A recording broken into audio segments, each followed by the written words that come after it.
साथ आपने इस प्लान को किया, ये नहीं रैंडमली नहीं किया, बहुत ही सुंदर ऐसे डिस्प्ले काउंटर आपने बनाए जहाँ पे इस कपड़ों से रिसाइकिल होकर के और जो अपसाइकिल होकर के सामान बना है उसको भी आपने विंडो डिस्प्ले किया।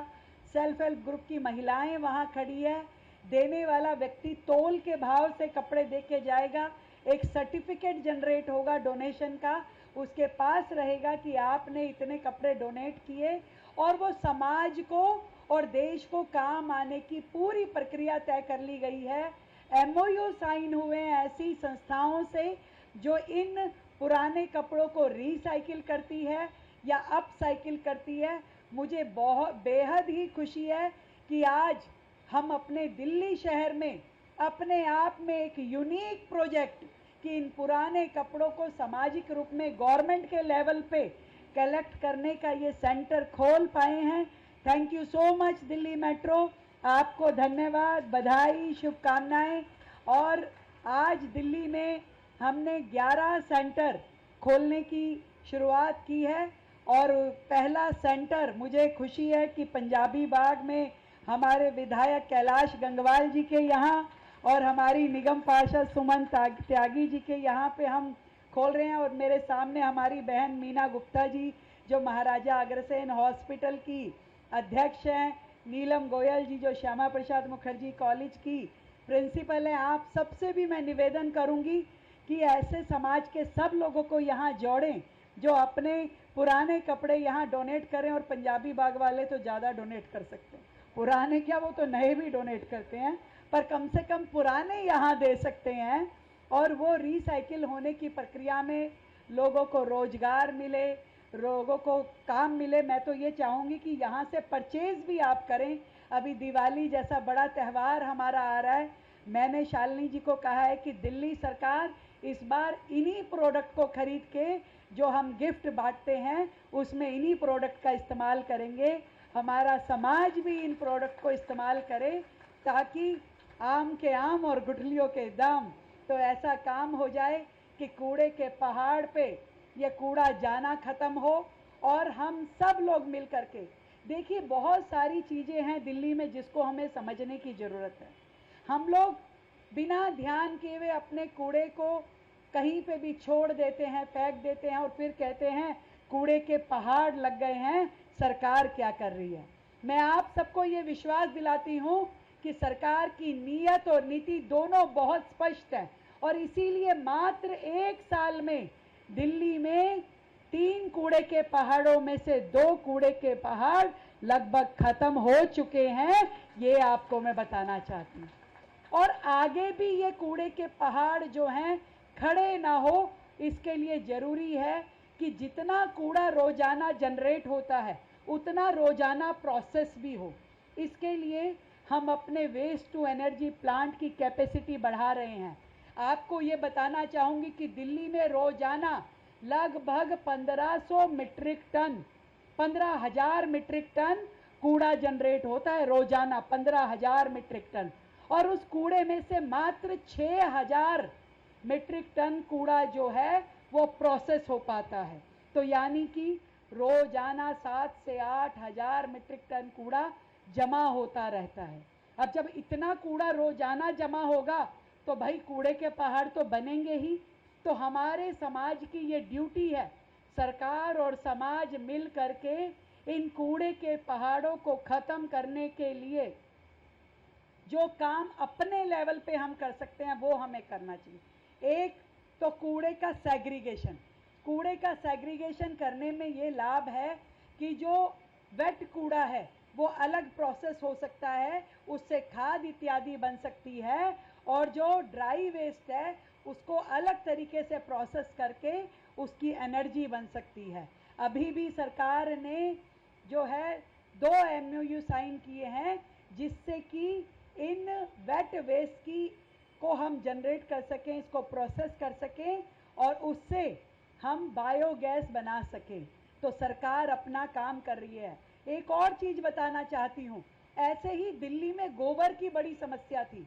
आज से पहले कभी इस सरकार के आने से पहले दिल्ली में गोबर गैस प्लांट नहीं थे और रोजाना का 1500 टन गोबर जो हमारे पशुधन से आता है वो नालों नालियों में बह करके यमुना जी में जाता रहा है। रोजाना का 1500 टन गोबर। आप सोचिए कि यमुना दूषित नहीं होगी तो क्या होगा, कौन इसकी चिंता करेगा? किस सरकार ने आज से पहले इसकी चिंता की? आज जब आपके एक वोट की ताकत से बनी भारतीय जनता पार्टी की सरकार दिल्ली में बनी है तो दिल्ली में पहला गोबर गैस प्लांट भी लगा और आगे आने वाले समय में और 8 से 10 गोबर गैस प्लांट लगाने की तैयारी दिल्ली सरकार ने कर दी है, ताकि जरा सा भी थोड़ा सा भी गोबर नालों के माध्यम से यमुना जी में ना जाए।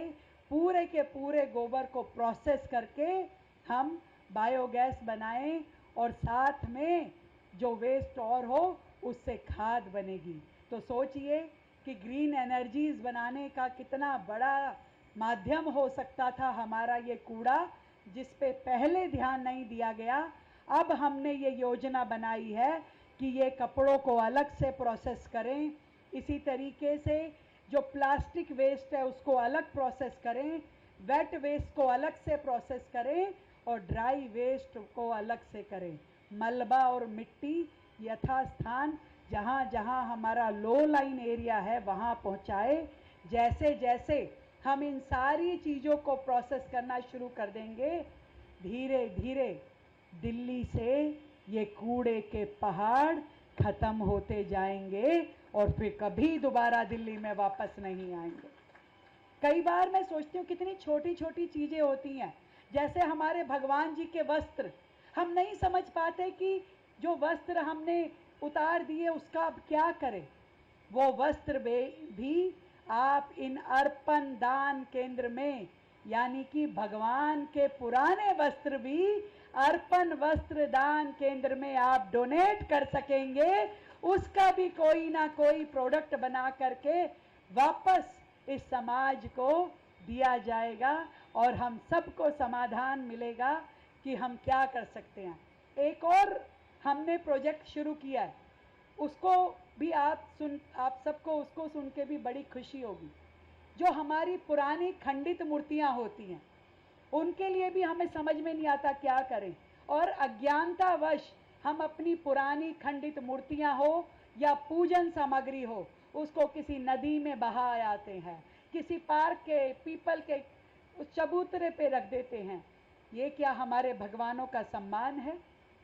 ये जिस मूर्ति को हम अपने पूजा घर में वर्षों तक रख के पूजते हैं, अचानक वो खंडित हो जाती है तो कहीं चौक चौराहे पीपल के नीचे नदी में फेंक करके लौट आते हैं। क्या ये हमारे इष्ट देव का सम्मान है? इसलिए सरकार ने उसके लिए भी समाधान खोजा है।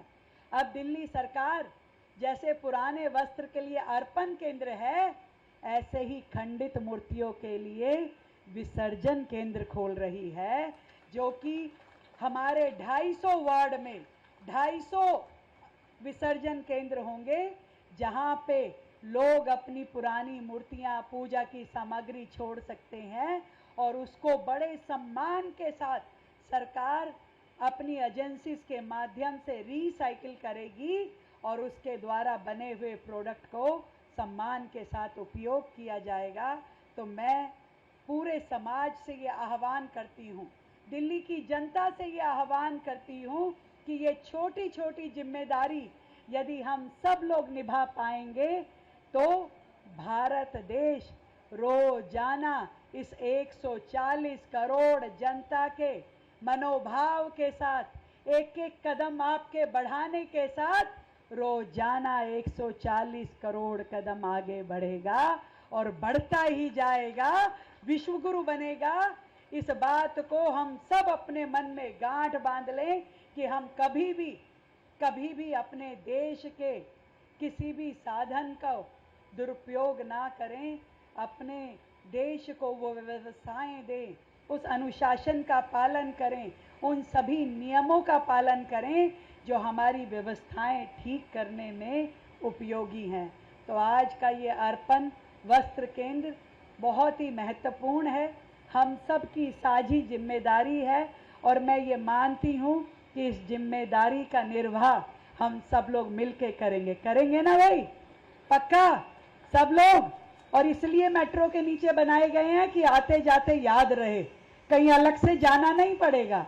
अपने घर से जो भी आपको कपड़ों का सामान नजर आए, भगवान जी के वस्त्र दे मैडम, तो वो ले जा करके अर्पण केंद्र पे दीजिए और उस समाज को आगे बढ़ाने में मदद कीजिए, जिससे किसी बहन को रोजी रोटी भी मिलेगी और समाज से इस तरह का जो अपविष्ट है, जो गंदगी है, वो भी खत्म होगी। हम लोग अपनी भारत माता की जय तो बोलते हैं, पर सही मायने में हर व्यक्ति उस जय में शामिल हो, चाहे वो महिला हो, पुरुष हो, जनप्रतिनिधि हो, सामाजिक संस्थाओं के हमारे प्रतिनिधि हो, सब लोग मिलकर के जब काम करेंगे, मुख्यमंत्री हो या साधारण नागरिक हो, मीडिया कर्मी हो या सुरक्षा दल हो, हर व्यक्ति जुड़ेगा तो निश्चित रूप में ये सभी प्रयोग सफल होंगे।